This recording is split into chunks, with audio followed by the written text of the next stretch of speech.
on attaque le deuxième vin. Qu'est-ce que tu nous proposes? Je sais pas. Qu'est-ce que tu nous proposes? Je sais pas. Alors ça c'est, comme dit, je suis arrivé sur le domaine en 2011.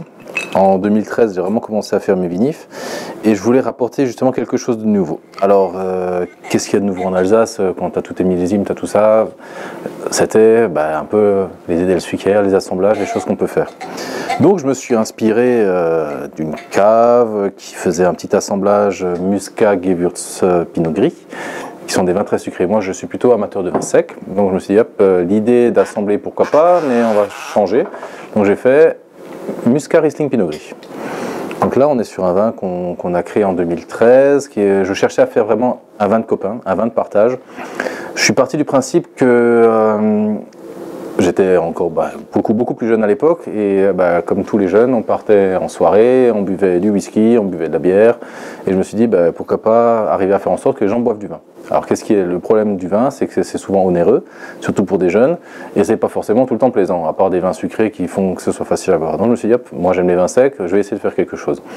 Donc le but c'était vraiment de faire un entrée de gamme, convivial, festif. Donc j'ai créé le je ne sais pas. Alors pourquoi je ne sais pas?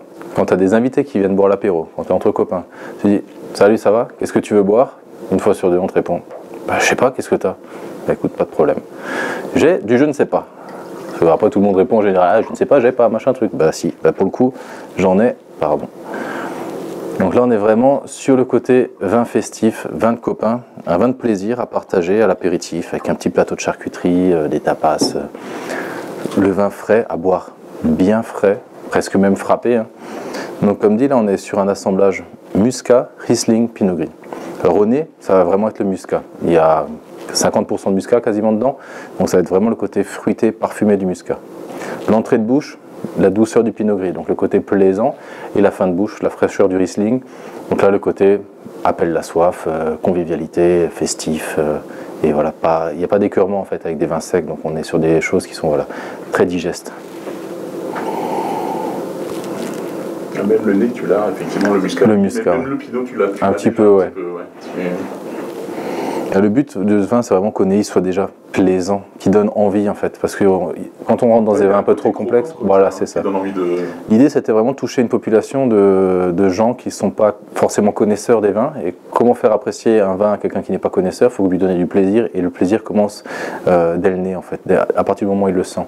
Si un vin est trop complexe, les gens sont tout de suite un petit peu rebutés. C'est les gros problèmes qu'on a avec les vins rouges en général. Et là, donc l'idée, c'était vraiment de faire un vin plaisir, un vin de copain, partager à l'apéro. Et ça, c'est des genres de choses, tout ça à l'apéro bien frais, à 3-4 autour d'une table, la bouteille, elle fait une demi-heure, et elle est où la deuxième? Je ne sais pas. Voilà.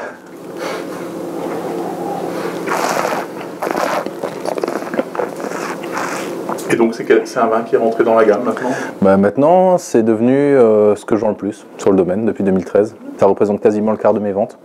Donc on est sur un vin qui fonctionne très bien, on communique beaucoup dessus, je l'emmène partout avec moi, faut jouer le jeu, même les rares restaurateurs avec lesquels on travaille qui jouent le jeu, c'est le côté convivialité.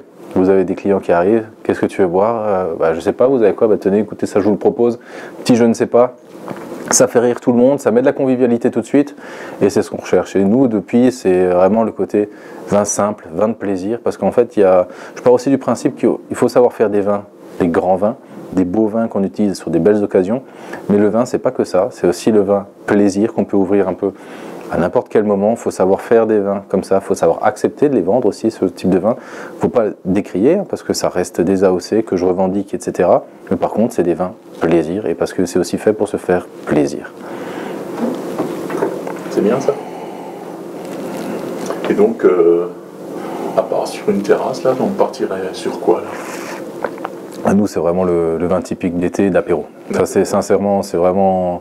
Après, je vous cache pas que quand on est entre copains, on fait une petite salade avec un petit peu de poulet, ce genre de choses, ça passe très bien parce que c'est frais, c'est léger. On est sur le côté désaltérant, croquant. Ça, c'est vraiment... Franchement, c'est le plaisir un peu de tous les jours, on va dire. Ma grand-mère aime bien aussi, de temps en temps, le midi, le petit verre de blanc. Ça, c'est le genre de choses qui va passer, pas trop sucré, c'est pas trop sec. Il y a du fruit, c'est plaisant, en fait.